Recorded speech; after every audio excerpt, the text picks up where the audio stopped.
कहानी के शुरुआत में हमें एडम नाम का एक आदमी दिखाया जाता है जिसे कुछ लोग पकड़ कर ले जा रहे थे।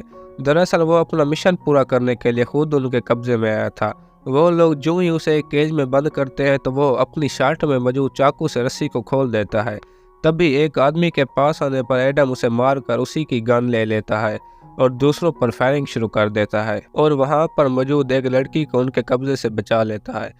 एडम का मिशन इसी लड़की को मारना था और वो ऐसा ही करता है। इसके बाद सीन एक मिनिस्टर पर शिफ्ट होता है जो पुलिस और सीक्रेट एजेंट को संभालता था। उसे क्रोगो की कॉल आती है। क्रोगो उसे टीवी ऑन करने का कहता है। टीवी में एक होटल पर आग लगने की न्यूज़ चल रही थी जहां पर आतंकवादियों ने आग लगा दी थी और इसका जिम्मेदार मुख्तार अल तैयब को कहा जा रहा था। इसी बीच वहां पर सेनेटर आ जाता है। वो क्रोगो से कहता है कि इसको जल्द अज जल्द ढूंढो वरना मिनिस्टर मेरी जान ले लेगा। क्रोगो सेनेटर को बताता है कि उसने जाने से पहले विक्टर नाम के एक आदमी से कांटेक्ट किया था। इसके बाद सीन टोनेशिया में आता है जहां पर एडम एक कैफे में बैठा यही न्यूज देख रहा था। घर पहुंचने के बाद एडम को क्रोगो का मैसेज मिलता है कि मुझसे आकर मिलो, क्योंकि एडम क्रोगो का ही सीक्रेट एजेंट होता है। यह सुनकर वो क्रोगो की बताई हुई जगह पर पहुंच जाता है। क्रोगो एडम को मुख्तार को पकड़ने का कहता है और उसे यह भी बताता है कि उसने लास्ट टाइम विक्टर से कांटेक्ट किया था। क्रोगो एडम से कहता है कि वो विक्टर को ज्वाइन करके उसका भरोसा जीते और उससे मुख्तार अल तैयब की जानकारी निकाले। क्रोगो एडम से कहता है कि उसे विक्टर के टीम में शामिल करने का काम मेरा है, लेकिन आगे तुम खुद संभाल लेना।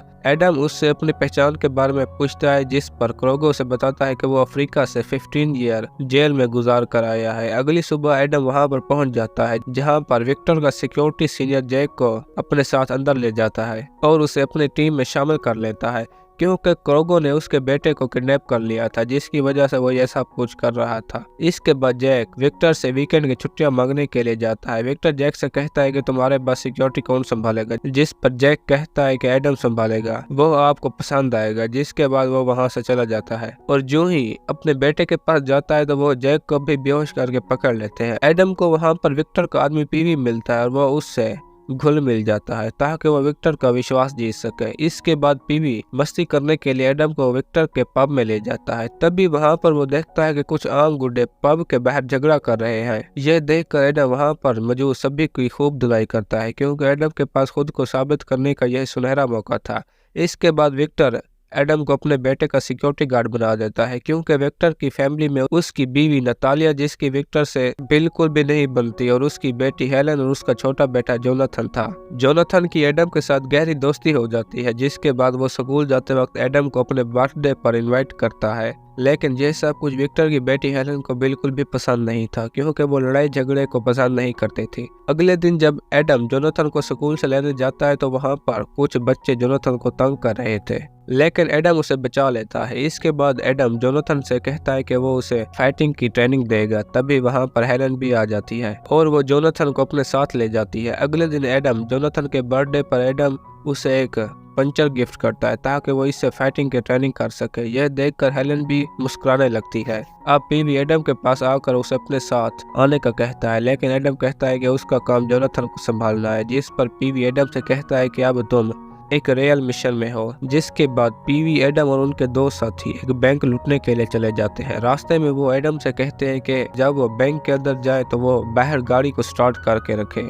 और एडम ऐसा ही करता है। लेकिन बैंक लूटने के बाद जब वो वापस आ रहे थे तो रास्ते में कोई गाड़ी उनको टक्कर मारती है। बाहर निकलने के बाद एडम उन सभी को गन से शूट कर देता है, क्योंकि एडम एक सीक्रेट एजेंट था। जिसके बाद वो किसी और की गाड़ी लेकर वहां से किसी तरह करके भाग निकलते हैं। वापस आने के बाद विक्टर को पता चल जाता है कि उनके बीच एक गद्दार है जिसे जल्द ढूंढना होगा, जिसकी वजह से विक्टर का खास आदमी जोसेफ एडम पर शक करने लगता है। जिसके बाद एडम अपना हिस्सा लेकर नतालिया के पास आता है। वो पैसे नतालिया के सामने रखकर कहता है कि जोनाथन को लेकर यहाँ से चली जाओ, क्योंकि एडम जान गया था कि बैंक से वापसी पर जिन लोगों ने उन पर हमला किया उन्हें नतालिया ने भेजा था। इसके बाद एडम वहाँ से चला जाता है। एडम के जाने के बाद शूटर नतालिया को कॉल करके कहता है कि उसने एडम के बारे में नहीं बताया था कि वो एक शार्प शूटर है, क्योंकि एडम ने उनके सारे आदमी मार दिए थे। और वो जोनाथन को किडनैप करके नतालिया से सारे पैसे मांगने लगता है। नतालिया विक्टर से कहती है कि वो पैसे वापस कर दे, लेकिन विक्टर पैसे देने से साफ इनकार कर देता है, चाहे इसमें जोनाथन की जान ही क्यों न चली जाए। इसी बीच हेलन वहां पर जख्मी हालत में आ जाती है और वो यह सारी बातें सुन लेती है। यह सुनने के बाद हेलन एडम को फोन करके सारी बात बता देती है कि जोनाथन किडनैप हो गया है, लेकिन एडम उसे यह कहकर मना कर देता है कि मैं कुछ नहीं कर सकता, क्योंकि वो एक शॉप के बाहर पीवी पर नजर रख रहा था। एडम को शक हो गया था कि पीवी पैसे लेकर मुख्तार से मिलने गया है और जब वो बाहर निकलेगा तो उसे सब पता चल जाएगा। लेकिन तभी एडम जोनाथन के बारे में सोचने लगता है, क्योंकि वो और जोनाथन दोस्त बन चुके थे। आखिरकार वो पीवी पर नजर रखने के लिए अपने दोस्त को छोड़ जाता है और खुद जोनाथन की जान बचाने के लिए चला जाता है। वहां पहुंचने के बाद एडम वहां पर मौजूद सभी शूटर को मारकर जोनाथन को बचा लेता है, लेकिन इसी बीच एडम को गोली लग जाती है और वो ऐसे कैसे करके गाड़ी चलाकर जोनाथन को वापस ले आता है और खुद बेहोश हो जाता है। हेलन उसका इलाज करती है, जिसके बाद एडम विक्टर के और करीब आ जाता है। अब विक्टर एडम पर भरोसा करने लगा था। यह देखकर जोसेफ को उस पर और ज्यादा शक हो जाता है, जिसके बाद वो एडम से पूछता है कि तुमने हमें कॉल क्यों नहीं की। तो एडम यह कहकर उसका मुंह बंद कर देता है कि तुम तो कुछ भी नहीं कर रहे थे। इसके बाद एडम वहां से उसी शॉप में जाता है जहां पर पीवी गया था, लेकिन वो शॉप बंद थी। जिसके बाद एडम लॉक तोड़कर अंदर आ जाता है, जिससे वहां का अलार्म बजने लगता है। लेकिन एडम इसकी फिक्र किए बगैर सीसीटीवी कैमरास चेक करने लगता है, क्योंकि वो ये सब कुछ कन्फर्म करना चाहता था कि वहां पर मुख्तार आया है। लेकिन उसका शक दुरुस्त साबित होता है कि वहां पर मुख्तार ही था। इसी बीच वहां पर पुलिस आ जाती है और वो एडम को पकड़ लेती है, लेकिन एडम उन्हें अपना पुलिस कार्ड दिखाता है तो वो उसे छोड़ देते हैं। ये सब जोसेफ भी देख लेता है, क्योंकि वो एडम का पीछा कर रहा था। अब वो भी जान गया था कि एडम एक पुलिस ऑफिसर है। यह जानने के बाद जोसेफ विक्टर को एडम के बारे में बता देता है कि वो एक पुलिस ऑफिसर है। दूसरी तरफ एडम की दोस्त मोना भी ये सब कुछ सुन रही थी, क्योंकि एडम ने विक्टर की टेबल के पीछे जीपीएस लगा दिया था। जिसके बाद वो भागकर जोसेफ के पास जाती है, जहां वो गाड़ी में एडम को मारने के लिए इंतजार कर रहा था। लेकिन मोना उन सभी को मार देती है, लेकिन इसी बीच उसे भी गोली लग जाती है और वो किसी भी तरह से एडम के दरवाजे पर आदमरी हालत में पहुंच जाती है। एडम के बाहर निकलने के बाद वो एडम को बताती है कि अब तुम्हारा राज खुल चुका है, विक्टर जान चुका है कि तुम एक पुलिस ऑफिसर हो, और यह कहकर उसकी मौत हो जाती है। दूसरी तरफ मुख्तार सेनेटर के घर के सामने एक लेटर छोड़ जाता है, जिसके अंदर सेनेटर और मुख्तार की इकट्ठे पिक्चर थी, जिससे यह मालूम हो जाता है कि सेनेटर सबको झूठ बोल रहा है। यह देखते ही सेनेटर क्रोगर पर गुस्सा होता है, जिसके बाद क्रोगर उसे कहता है कि एडम मुख्तार को 24 घंटों में मार देगा। इसके बाद एडम पीवी को ट्रैक करके उसी जगह पर पहुंच जाता है जहां पर वो और मुख्तार इकट्ठे थे। यह देखकर एडम मुख्तार के पाँव में गोली मार देता है। पीवी एडम से कहता है कि क्या तुम भी उन कमीनों के लिए काम कर रहे हो। तो एडम पीवी से पैसों के बारे में पूछता है, तो मुख्तार उसे इशारा करके देखने का कहता है। एडम जब देखता है तो वहाँ पर एक बच्ची थी। पीवी एडम से कहता है कि हम टेररिस्ट नहीं है, हमें सिर्फ इस बच्ची की सर्जरी के लिए पैसे जरूरत है। एडम पूछता है कि यह बच्ची कौन है, तो मुख्तार बताता है कि यह मेरी बेटी है।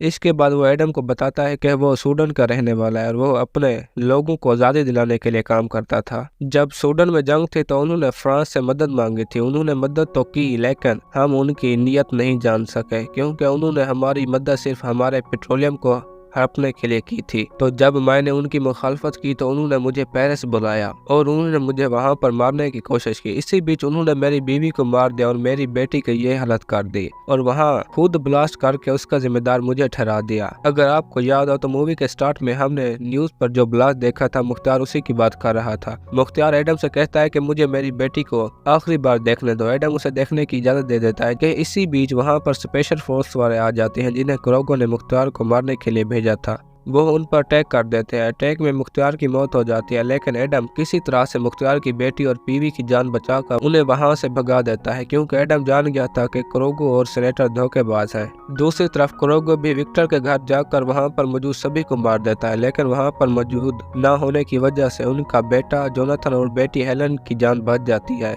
अगले ही दिन सेनेटर न्यूज पर वही पिक्चर देखता है जिसमें वो और मुख्तार इकट्ठे थे, लेकिन हेलन के पहुंचने से पहले जोनाथन को चाइल्ड प्रोटेक्टर वाले ले जाते हैं।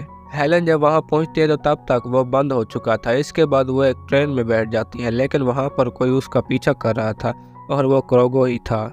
इसी दौरान हेलन किसी को देखकर मुस्कुराती है और वो एडम था जो जोनाथन को वापस ले आया था। एडम जोनाथन हेलन को दे देता है और खुद क्रोगो के साथ बैठ जाता है। क्रोगो चाकू से एडम को मारने लगता है, लेकिन एडम क्रोगो को उसी के चाकू से मारकर उसे ट्रेन में नीचे गिरा देता है और वहां से उठकर हेलन के पास आकर बैठ जाता है। और इसी के साथ हमारी आज की ये कहानी खत्म होती है। दोस्तों, अगर आपको हमारी कहानी पसंद आई हो तो वीडियो को लाइक और चैनल को सब्सक्राइब जरूर कीजिए।